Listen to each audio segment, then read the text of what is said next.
예배에 허락하신 하나님 말씀은 사무엘하 19장 24절에서 30절까지 말씀입니다.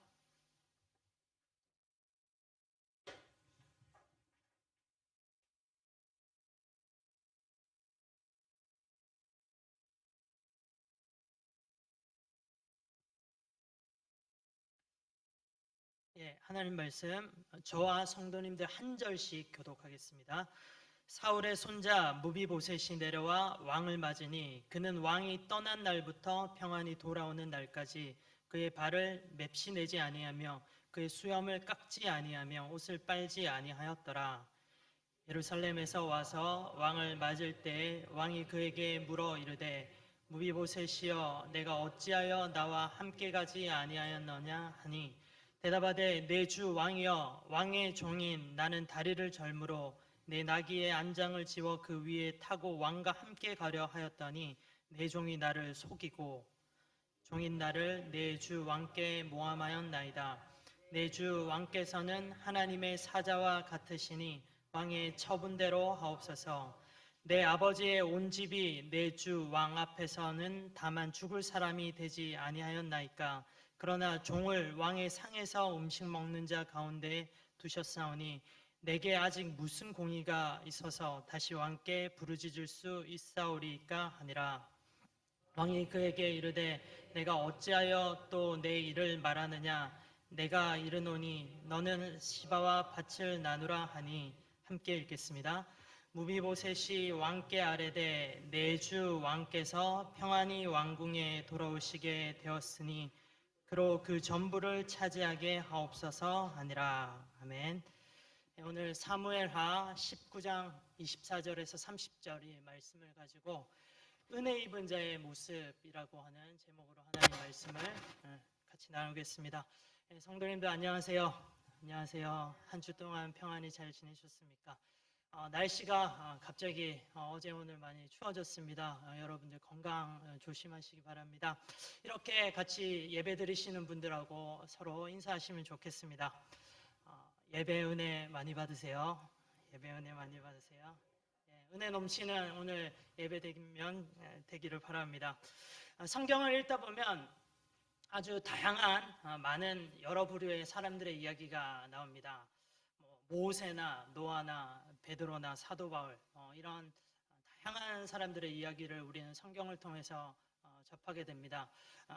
이런 우리 임팩트 있는 스토리를 가진 사람들 그리고 또 유명하게 하나님께 쓰임받았던 사람들의 이야기들을 저희들은 즐겨 읽고 또 좋아하고 이를 통해서 도전을 받고 있습니다. 하지만 오늘 이 시간에는 우리가 평소에 거의 다뤄본 적 없는 한 인물에 대해서 같이 생각하고 이 인물을 통해서 우리가 같이 은혜 받기를 원합니다. 무비보셋이라고 하는 사람의 이야기입니다. 이 무비보셋을 통해서 은혜라고 하는 관점으로 크게 두 가지를 오늘 이 시간 성도님들과 같이 살펴보고 싶습니다. 무비보셋이라고 하는 인물을 이해하기 위해서는 먼저 이 무비보셋이라는 인물에 대해서 알아야 되는데 꼭 이 무비보셋과 또 같이 연관지어 따라오는 인물이 있습니다. 바로 우리가 잘 아는 다윗 왕입니다. 이 다윗 왕과 무비보셋의 관계를 저희들이 알아야지 오늘 본문의 말씀이 이해가 되겠습니다. 무비보셋이라는 인물을 한마디로 이야기하자면 그는 다윗에게 은혜를 입은 사람이라는 겁니다. 오늘 본문 말씀의 제목이 무엇입니까? 한번 보십시오. 은혜 입은 자의 모습이라는 겁니다. 무비보셋은 다윗에게 은혜를 입은 사람입니다. 은혜라고 하는 것을 여러 가지 방법으로 저희들이 관점으로 정의를 할 수 있겠지만 크게 두 가지로 정의를 할 수 있다고 생각합니다. 먼저는 당연히 저희들이 받아야 될 무엇인가 페널티, 처벌 같은 거 있잖아요. 저희가 무언가 죄를 범했어요. 그러면 그 죄에 대한 죄값으로 받아야 될 페널티나 이런 죄값이 있는데 이 죄값을 우리가 받지 않아도 될 때 우리는 이렇게 말합니다. 은혜다. 이게 첫 번째 관점이고요. 또 다른 관점으로 은혜를 정의를 해보자면 도저히 나는 받을 자격이 없어요. 받을 자격이 없음에도 불구하고 너무나도 나에게 과분한 것, 좋은 것, 선물 같은 이런 것들을 우리가 받게 될 때 우리는 또 이렇게 말합니다. 와, 은혜다. 은혜 아니면 이거는 설명할 수 없다. 이렇게 이야기를 합니다. 이 두 가지 은혜라는 측면을 볼 때 이 무비보셋이라고 하는 인물은요, 다윗 왕에서 있어서 완벽하게 은혜를 입은 사람이라고 볼 수 있습니다. 이 무비보셋이 누구냐면 오늘 본문 24절에서도 알 수 있는데 그는 사울 왕의 손자입니다. 사울 왕의 손자. 조금 더 구체적으로 말하면 그는 사울 왕의 아들 요나단의 아들입니다. 요나단. 사무엘하 9장에 다윗과 무비보셋에 관한 자세한 이야기가 나옵니다. 그 이야기를 잠시 하겠습니다. 이스라엘의 왕이 된 다윗입니다. 이제 나라 안으로 밖으로 정치도 잘하고 또 하나님 말씀도 붙잡고 나아가고 있고 또 밖으로는 세력을 확장시키고 있는 그런 때였습니다. 하루는 갑자기 다윗이 사울 가문에 아직 살아있는 사람이 있는지를 조사하게 합니다. 이 당시에 사울 가문에 시바라고 하는 그 가문의 종이 있었는데요. 그를 통해서 사울 가문의 요나단의 아들이 한 명 살아있다라는 것을 알게 되죠. 그는 다리가 불편해서 다리를 저는 사람이었는데 그 사람의 이름이 오늘 본문에 등장하는 무비보셋이라고 하는 사람입니다. 다윗은 당장 무비보셋을 자기 앞으로 불러들이라고 합니다. 여러분들 한번 이 장면을 상상해 보시면 좋겠습니다. 내가 바로 무비보셋이라고 한번 상상해 보세요. 어떻습니까? 무비보셋이 여러분이 사울 왕의 손자의 신분으로 다윗 왕 앞으로 나가야 되는 거예요. 이 무비보셋이 그때 어떤 생각을 했었을까요? 그리고 또 어떤 마음을 가지고 있었을까요? 옛날에 고대 시대에 누구나 권력을 잡으면 그 권력 잡기 전에 자신의 원수, 대적의 가문들을 멸절시키는 것이 일반적이지 않습니까? 이 무비보셋, 그는 다윗 왕의 최대 적이라고 할 수 있었던 이 사울의 손자입니다. 사울 왕가에 하나 남아있는 핏줄입니다. 무비보셋이 아마 그는 이렇게도 생각했을 것 같아요. 드디어 올 것이 왔다. 다윗 왕이 되고 나를 안팎으로 치리하는 동안에 우리 가문에게 관심을 안 가져서 이대로 가면 좋겠다 생각했는데 드디어 올 것이 왔구나. 드디어 내가 죽을 수도 있겠다. 이런 생각을 현실적으로 하지 않았을까요? 죽을지 모른다라고 하는 두려움에 벌벌 떨고 있었을지도 모를 이 무비보셋에게 다윗 왕이 은혜를 베풀어 주었습니다. 다윗은 내가 너를 죽이지 않겠다 약속을 합니다. 죽어 마땅한 이 무비보셋의 자신의 처지인데 말이죠. 죽지 않아도 된다니 이건 진짜 은혜입니다. 오히려 다윗이여 사울 가문에 있었던 너희 가문에 있었던 잃어버렸던 모든 재산을 내가 다 회복시켜주고 그 재산을 너 무비보셋에게 주겠다 이렇게 이야기합니다. 은혜죠. 근데 이것뿐만이 아닙니다. 다윗 왕은요 무비보셋에게 한 가지 약속을 하는데요. 앞으로 네가 나 다윗 왕과 내 왕자들, 내 아들의 왕자들과 함께 항상 식사할 수 있는 특권을 주겠다. 같이 식사할 수 있게 해주는 그 특권을 줍니다. 은혜죠. 무비보셋은 다윗에게 이렇게 은혜를 입은 자임이 틀림없습니다. 다윗은 그가 비록 사울의 손자이긴 했지만 그의 절친한 친구였던 그의 아버지 요나단을 기억하면서 그에게 은총을 베풀어 주었습니다. 다윗에게 이러한 은총, 은혜를 입은 무비보셋은 다윗 왕에게 절을 하면서 이렇게 이야기합니다. 왕이시여 내가 무엇이간데 왕께서 죽은 개 같은 저에게 이런 은혜를 주시는 것입니까? 무비보셋은요 이날 이후로 항상 나는 다윗 왕에게 은혜를 입은 사람이다, 나는 수혜자이다 라고 하는 이 사실을 잊지 않고 인식하면서 살아갑니다. 잠시 무비보셋과 다윗과의 관계에 대해서 살펴봤는데 이 정도면 이 둘의 관계가 잘 정리되었을 거라고 생각을 합니다. 그렇다면 오늘 본문으로 들어가 보겠습니다. 오늘 본문은 다윗 왕이 자신의 아들이었던 압살롬이 일으켰던 이 반역을 평정하고 이 어려움을 이기고 다시 예루살렘으로 입성하는 그 장면이 배경이 되겠습니다. 다윗이 아주 큰 위기를 이기고 다시금 예루살렘으로 귀환을 하자 이 다윗에게 많은 사람들이 몰려들어서 다윗의 귀환을 반갑게 맞이하고 축하해 주었습니다. 이 다윗의 귀환을 맞이하는 사람들 중에 이 무비보셋도 있었습니다. 이 무비보셋은 다윗에게 은혜를 입은 사람이 아닙니까? 그는 늘 한결같이 다윗에게 충성하고 그를 따르는 사람이었습니다. 그런데 다윗과 무비보셋 사이에 한 가지 오해가 생겼습니다. 이 오해는 다윗이 아들 압살롬에게 쫓겨갈 때 급하게 그 예루살렘을 탈출할 때 절대절명의 그 위기 때 이 무비보셋이 다윗 왕을 따라오지 않았다라는 이 사실에 기인하는 거예요. 다윗 왕이 무비보셋에게 이렇게 이야기합니다. 왜 너는 내가 압살롬에게 쫓겨나갈 때 그 어렵고 힘들 때 나를 따라서 나서지 않았냐? 내가 너에게 이렇게 은혜를 베풀어 주었건만. 섭섭한 마음이 담겨 있는 질문을 오늘 본문에서 다윗이 하고 있습니다. 이 점을 기억하면서 본문 25절을 같이 읽어볼까요? 다윗 왕이 무비보셋에게 이렇게 질문을 합니다. 같이 우리 성도님들 25절을 읽겠습니다. 예루살렘에서 와서 왕을 맞을 때 왕이 그에게 물어 이르되 무비보셋이여 내가 어찌하여 나와 함께 가지 아니하였더냐 하니. 이 다윗 왕의 심정이 이해가 되시죠? 사실 다윗이요 이 위기일 때 무비보셋이 그와 함께하지 못했던 이유가 있었습니다. 그런 사정이 있었어요. 무비보셋의 종 시바가 결론적으로 말씀드리면 이 무비보셋을 속였기 때문에 그는 다윗과 같이 따라가지 못했던 것입니다.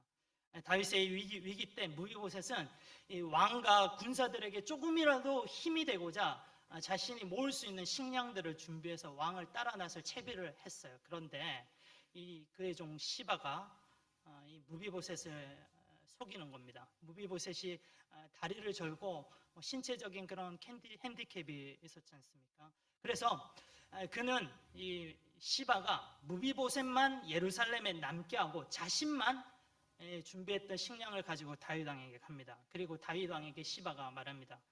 이 음식들은 내가 다 준비한 겁니다. 우리 종 무비보셋은 말이죠. 지금 예루살렘 성에 남아 있어서 압살롬의 귀환을 환영하고 있고요. 압살롬의 귀환으로 인하여서 자기의 할아버지 사울의 왕가가 회복되었다고 지금 기뻐하고 있습니다. 이렇게 다윗 왕에게 중상모략을 하는 거예요. 이로 인해서 다윗이요 무비보셋에게 시바에게 이런 약속을 합니다. 무비보셋에 있었던 내가 예전에 환원시켜줬던 그 재산 있지? 그거 앞으로 다 시바 너 거다. 네가 가져도 된다. 이렇게 약속을 해요. 시바가 노렸던 게 바로 이 부분이거든요. 결국은 시바의 강교에 다윗이 잠깐 속았던 것입니다. 아무튼 이렇게 무비보셋은 시바 때문에 다윗 왕과 함께 할 수 없게 되었던 것입니다. 다윗 왕과 동고동락할 수는 없지만 그렇지만 이 무비보셋은요 자신이 있는 그곳에서 자신이 할 수 있는 방법으로 다윗의 어려움에 함께 동참을 했습니다. 그는 다윗이 어려움을 이기고 평정하고 돌아올 때까지 예루살렘에 돌아올 때까지 발도 씻지 않았고요. 수염도 깎지 않았고 옷도 빨지 않았다라고 합니다. 무엇입니까? 다윗 왕의 그 어려움에 내가 같이 동참하고자 하는 그 모습을 보이고 있는 것입니다. 오늘 사무엘하 19장 24절을 같이 한번 읽어볼까요? 그 부분입니다. 같이 읽겠습니다. 사울의 손자 무비보셋이 내려와 왕을 맞으니 그는 왕이 떠난 날부터 평안히 돌아오는 날까지 그의 발을 맵시내지 아니하며 그의 수염을 깎지 아니하며 옷을 빨지 아니하였더라. 이 장면에서 우리는 무비보셋을 통해 은혜 입은 자의 모습, 수혜자의 그 모습을 배울 수가 있습니다. 오늘 설교 중에 나누고자 하는 이 은혜 입은 자의 자세, 두 가지 중에 한 가지를 같이 이 시간 나눕니다. 첫 번째입니다. 첫 번째, 은혜 입은 자는 은혜 베푼 자의 아픔과 고통에 함께 참여합니다. 같이 한번 읽어볼까요? 첫 번째입니다. 은혜 입은 자는 은혜를 베푼 자의 아픔과 고통에 함께 참여한다. 예. 예루살렘에 돌아온 다윗도요, 지금 불쌍한 처참한 몰골을 하고 있는 이 무비보셋을 보자마자 그의 진정성, 진심으로 자신에게 충성을 다하고자 했었던 그 마음을 충분히 알 수 있었을 것입니다. 이 무비보셋의 모습은요, 그냥 마음 없이 겉으로 흉내내는 그런 모습이 아닙니다. 진짜 진심을 담은 다윗을 향한 그 안타까운 마음, 다윗을 향한 그 충성의 마음이 진정성 있게 표현되고 있었던 모습이었습니다. 다윗의 고난 기간, 무비보셋이 이렇게 생각하지 않았겠습니까? 다윗을 생각하면서 막 눈물을 흘렸을 것 같아요. 지금 나의 주인 다윗이 얼마나 마음이 아플까, 얼마나 힘들까, 자신의 아들에게 이렇게 배신을 당하고 그 아들에게 쫓기는 그 심정은 얼마나 괴로울까.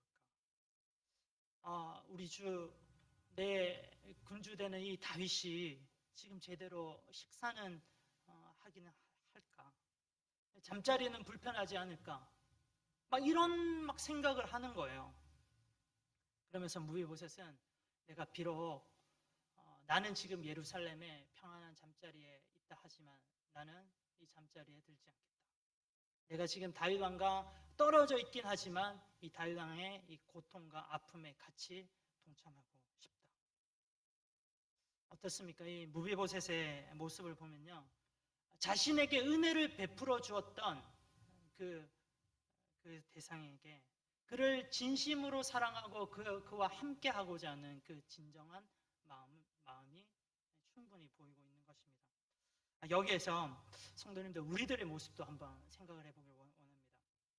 무비보셋이 다윗 왕의 은혜를 입었던 수혜자인 것처럼 우리 한 사람 한 사람입니다. 모든 사람들이, 오늘 예배드리는 성도님들이 하나님, 우리의 왕이신 하나님에게 이 은혜를 입은 수혜자이지 않습니까?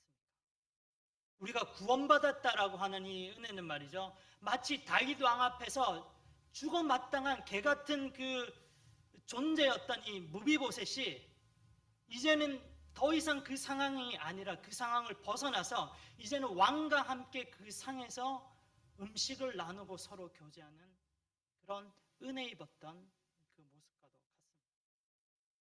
죄로 인해서 죽을 수밖에 없었던 우리들, 정말로 이 표현대로 개만도 못한 우리들의 모습일 수도 있습니다. 우린 절대 은혜를 받을 수 있는 존재가 아닌데 예수 그리스도를 믿고 영원한 생명의 곳에서 우리는 하나님과 항상 마주하며 식탁에서 서로 교제하는 것처럼 항상 그 풍성한 은혜를 입는 존재가 되었습니다. 무비보셋은요, 왕의 아픔과 고통에 함께 참여했습니다. 이와 마찬가지로 우리도 그렇다면 우리에게 은혜를 주신 이 하나님께서 아프고 또 슬프고 또 힘들어 하신다면 이 하나님의 아픔과 슬픔에 같이 참여하는 그런 모습이 우리들에게 있지 않아야 될까요? 무비보셋처럼 우리도 주님의 고난에 함께 참여하고 그 아픈 마음에 공감하는 모습이 필요합니다. 그렇다면 우리 하나님께서 어떤 아픔을 가지고 계실까 한번 생각을 해보아야 되겠습니다. 하나님의 아픔을 저는 이렇게 제가 한번 정의를 내려보았습니다. 하나님의 아픔을 이 한 단어로 설명할 수 있을 것 같습니다. 십자가의 아픔입니다. 십자가를 지기 위해 처음부터 마지막까지 십자가를 지실 때까지의 모든 과정에 있었던 하나님의 아픔입니다. 우리는 예수님께서 십자가를 질 수밖에 없으셨고 실제로 고통 가운데 십자가를 지신 그 아픔에 동참을 할 수 있어야 되겠습니다. 빌립보서 2장 5절에서 8절인데요. 유명한 말씀 저희들이 같이 읽기를 원하는데 성도들에게 이렇게 권면하고 있습니다. 하나님의 그 마음에 같이 동참해라 라고 권면하고 있는 구절입니다. 같이 빌립보서 2장 5절에서 8절 말씀을 읽겠습니다. 시작. 너희 안에 이 마음을 품으라. 곧 그리스도 예수의 마음이니 그는 근본 하나님의 본체시나 하나님과 동등됨을 취할 것으로 여기지 아니하시고 오히려 자기를 비워 종의 형체를 가지사 사람들과 같이 되셨고 사람의 모양으로 나타나사 자기를 낮추시고 죽기까지 복종하셨으니 곧 십자가에 죽으심이라. 방금 읽었던 이 말씀의 요지가 무엇입니까? 예수님은 하나님이신데 하나님이신 그분이 인간으로 낮아지는 아픔을 겪으셨다는 겁니다. 그리고 하나님이 인간이 되셨다. 여러분 어떻습니까? 하나님이 인간이 되셨다라고 하는 이 아픔이 여러분 실감되시나요? 이 낮아짐의 이 아픔이 우리는 평소에 좀처럼 이 낮아짐의 이 하나님이 인간이 되셨다라고 하는 이 아픔을 좀처럼 느낄 수 없습니다. 우리가 살아가는 우리의 환경과 경험으로는 도저히 우리 차원에서는 이 아픔을 느끼지 못하는 게 사실입니다. 비유가 좀 그렇지만 하나님이 인간이 되셨다라는 것은 완전히 차원이 다른 곳으로 다른 그 존재가 되셨다라는 것. 이렇게 한번 생각해 볼 수도 있습니다. 우리 인간이 우리보다 더 차원이 낮은 강아지나 고양이 같은 그런 동물이 된다고 한번 생각을 해보십시오. 네, 이걸로도 설명이 안 돼요. 네, 좀처럼 실감할 수 없는 그런 낮아짐의 이런 아픔입니다. 오늘 하나님이 인간의 모습으로 이 땅에 오신 성탄을 기념하고 우리 준비하는 대림절이 오늘 주일입니다. 하나님께서 인간이 되신 것이 너무도 큰 아픔일 텐데요. 하나님은 인간 중에서 가장 낮고 연약한 또 아기의 모습으로 가장 또 더럽고 추한 동물의 밥통, 여물통에서 태어나시는 그런 낮아짐의 아픔을 겪으셨습니다. 그리고 이 하나님이신 예수님께서 결국에는 십자가에서 못 박혀서 죽으시는 아픔을 겪으셨죠. 십자가의 그 아픔 생각해 봅시다. 예수님 육체적인 아픔 물론 겪으셨고요. 정신적인 아픔, 감정적인 아픔, 또 그 순간 하나님과 완전히 단절되는 영적인 아픔까지 다 겪으셨습니다. 우리는 감히 하나님이 우리를 사랑하고 우리를 위해서 어떤 아픔을 겪었는지 좀처럼 실감할 수 없는 그런 존재들입니다. 그리고 또 하나님이 겪으시는 아픔이 있는데요. 제발 우리가 이 하나님의 이 아픔에도 같이 동참하기를 원합니다. 하나님께서 가장 마음 아프신 것은 말이죠. 사람들이 복음을 받아들이지 않고 믿지 않을 때 하나님 마음 너무너무 아프세요. 하나님께서 이렇게 인간으로 낮아지시고 또 십자가에서 죽기까지 하시면서 그 엄청난 아픔을 겪으신 이유가 무엇입니까? 내가 너희를 사랑한다. 내 사랑을 좀 받아주고 그러면서 복음을 믿고 네가 살기를 원한다. 구원받으면 좋겠다. 그 이유 때문에 내가 이렇게 낮고 낮아졌다. 내가 그래서 이렇게 아프다. 제발 나 이 마음 복음을 받아줄 수 없겠니? 그런데 우리 인간들이 복음을 받지 않는 겁니다. 복음을 받지 않고 믿지 않는 우리들의 모습을 볼 때 하나님 마음이 얼마나 아프실까요? 너희 안에 이 마음을 품으라. 곧 그리스도의 마음이니 내 마음을 품으라 하셨는데 하나님은 지금도 복음을 받아들이지 않는 영혼을 보시면서 가슴이 찢어지듯이 아픈 그런 마음이십니다. 여러분 우리들에게도 하나님의 이런 아픈 마음이 있어야 되지 않겠습니까? 은혜를 입은 수혜자라면서요. 우리가 하나님이 이렇게 아프신데 우리도 같이 아파야 될 거 아닙니까? 매일 스치는 사람들을 한번 보세요. 우리 이웃들을 보시고 주민들을 보세요. 친구들을 보고 직장 동료들, 나의 사랑하는 일가 친척들, 가족들을 한번 보십시오. 우리 주위에 아직도 하나님의 이 복음을 믿지 않고 받아들이지 않는 사람들이 있지 않습니까?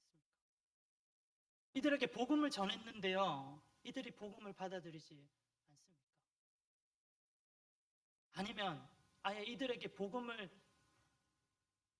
전하고자 해본 그 전에 본 적이 없는 것은 아닙니까? 이런 부분을 통해서요, 오늘 말씀을 또 들으시면서 저희들 생각을 해보시면 좋겠습니다. 사랑하는 성도 여러분, 주님은 자신의 고난과 아픔에 함께 동참하고 동행하고 마음을 같이 해줄 사람을 찾으십니다. 우리는 요사이 예수님의 마음을 품고 얼마나 이 아픈 마음에 같이 동참하며 살아가고 있는지 한번 생각해 보면 좋겠습니다. 또 실제로 얼마나 내가 낮아지고 있는지, 어떻게 십자가의 아픔으로 하나님의 마음을 공감하고 있는지 생각해 보면 좋겠습니다. 그리고 간절히 바라기는 말이죠, 우리 가운데 죽어가는 영혼들을 보면서 예수님처럼 하나님처럼 아파하는 그 마음이 다시금 일어나길 간절히 바랍니다. 주님의 고통을 함께 나눈다는 것은 우리의 삶의 여러 가지 부분에서 적용할 수 있습니다. 예수님의 탄생을 기다리는 이번 대림절 기간, 우리들에게 주님의 아픔을 공감하며 함께하고자 하는 그런 은혜가 있기를 간절히 바라고 기도합니다. 죄송합니다. 짧게 한 가지 더 나누겠습니다. 무비보셋을 통해 은혜 받은 자가 가질 수 있는 또 다른 자세입니다. 두 번째인데, 은혜 입은 자는 억울한 일이 있어도 받았던 은혜에 집중을 한다는 것입니다. 은혜 입은 자는 억울한 일이 있어도 그 받았던 은혜에 집중합니다. 우리는 살아오면서 한 번, 두 번 억울한 경험을 다 겪은 적이 있을 것 같아요. 오늘 본문에서 보면요, 무비보셋은 다윗 왕에게 충분히 섭섭한 마음과 억울한 마음을 가질 법도 합니다. 왜냐하면 이 무비보셋은 자신의 종 시바에게 속아서 다윗을 따라가지 못했다라는 것을 다윗에게 잘 설명을 하고 있어요. 그런데 다윗 왕이 자신이 예상했던 대답, 우리가 예상하는 대답과는 다른 대답을 하는 것 같아요. 다윗 왕이 이렇게 말했다면 얼마나 좋을까요? 무비보셋아, 내가 너를 오해했구나. 너의 충성심 내가 지금 보니까 다 알고 있다. 알겠다. 미안하다. 내가 시바에게 주기로 했었던 너의 재산 내가 다 다시 너에게 줄게. 이렇게 다윗이 말했다면 무비보셋이 참 감동했을 것 같아요. 그런데 다윗은 이런 말을 하지 않습니다. 조금 차갑게 냉랭한 말투로 다윗 왕은 무비보셋에게 이렇게 말하는 것 같이 느껴집니다. 보세요. 사무엘하 19장 29절인데요. 같이 한번 읽어보겠습니다. 시작. 왕이 그에게 이르되 내가 어찌하여 또 내 일을 말하느냐? 내가 이르노니 너는 시바와 밭을 나누라 하니. 아니, 제가 속아서 제가 왕을 못 따라갔다니까요. 그렇다면 시바 반, 무비보셋 너 반 이렇게 해. 다윗 왕이 이렇게 이야기하는 겁니다. 무비보셋의 입장에서는요, 다윗의 이런 결정은 불공정하게 느껴졌을 것이고 분명히 서운하고 억울했을 것 같아요. 그렇지만 그는 불평하지 않습니다. 다윗의 결정에 전혀 억울해하지 않습니다. 그러면서 무비보셋은 놀라운 말을 다윗에게 하는데요, 자신의 재산을 전부 시바에게 주어도 된다는 것입니다. 사무엘하 19장 30절인데 같이 읽어보겠습니다. 무비보셋이 왕께 아뢰되 내 주 왕께서 평안히 왕국에 돌아오시게 되었으니 그로 그 전부를 차지하게 하옵소서 하니라. 시바로 그 전부를 차지하게 해도 됩니다. 나에게 재산이 없어도 됩니다. 단지 왕이 무사히 돌아오셨다면 그걸로 족합니다. 당신 한 분만으로 나는 족합니다. 이런 고백을 합니다. 어떻습니까, 성도 여러분? 정말 놀라운 고백 아닌가요? 이 모습이 바로요, 은혜 받은 사람, 수혜자, 은혜를 체험한 자들에게 나타나는 모습입니다. 무비보셋은 이 은혜라고 하는 부분을 정확하게 이해를 하고 있습니다.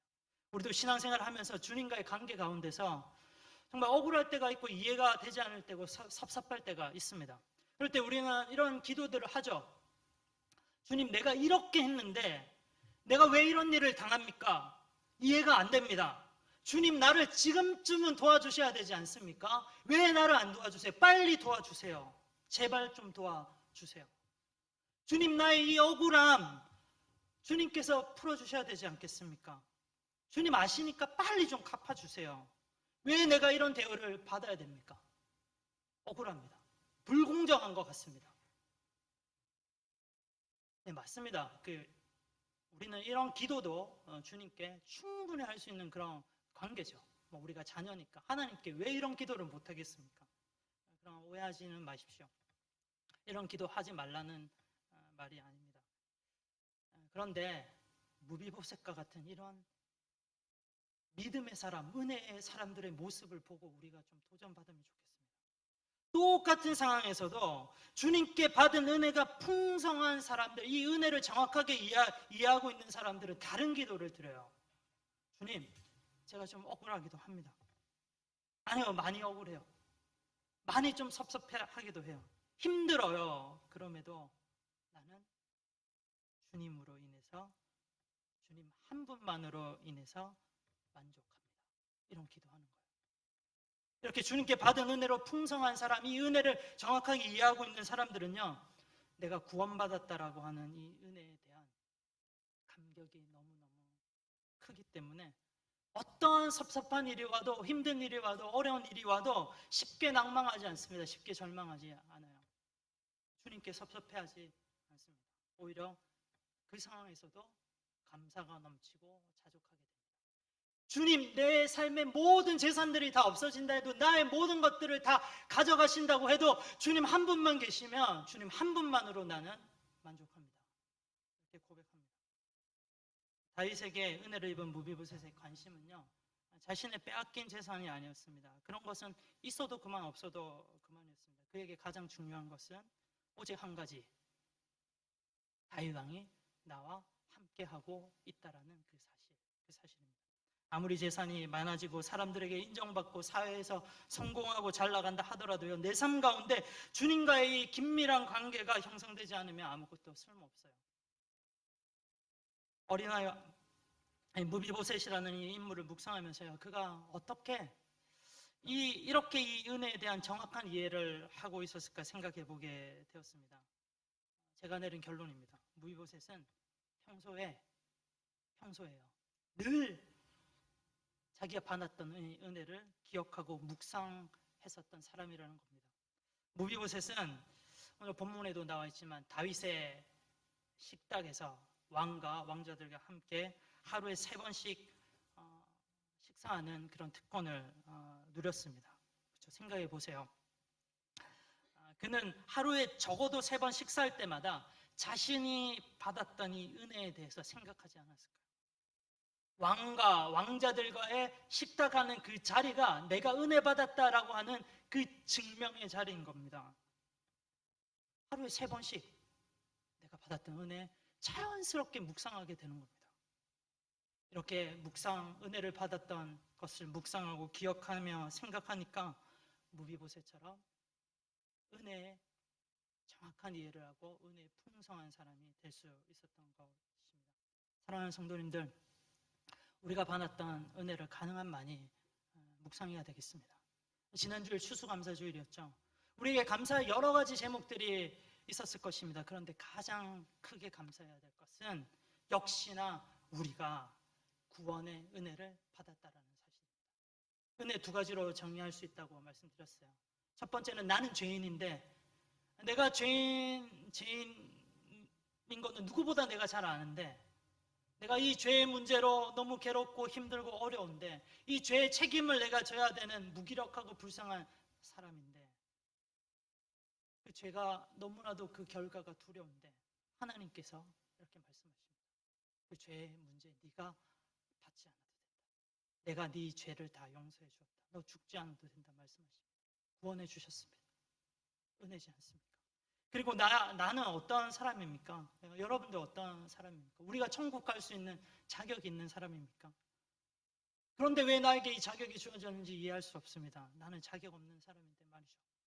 하나님이 말씀하신 이 성경에 여러 가지 말씀을 잘 지키지도 못하는 사람인데, 이웃을 사랑할 수도 없는 사람인데, 선한 영향력도 끼치지 못하는 사람인데, 이렇게 살아도 될까? 늘 자신 없어하고 부족하고 어떨 때는 자격지심으로 열등감과 비교감에 막 휩싸여 있는, 그래서 늘 힘들기만 한 우리들의 모습인데, 정말 자격 없는 나에게 도저히 나는 구원받을 자격이 없는 사람, 왜 하나님께서는 천국이라고 하는 가장 큰 구원이라고 하는 큰 선물을 주셨을까?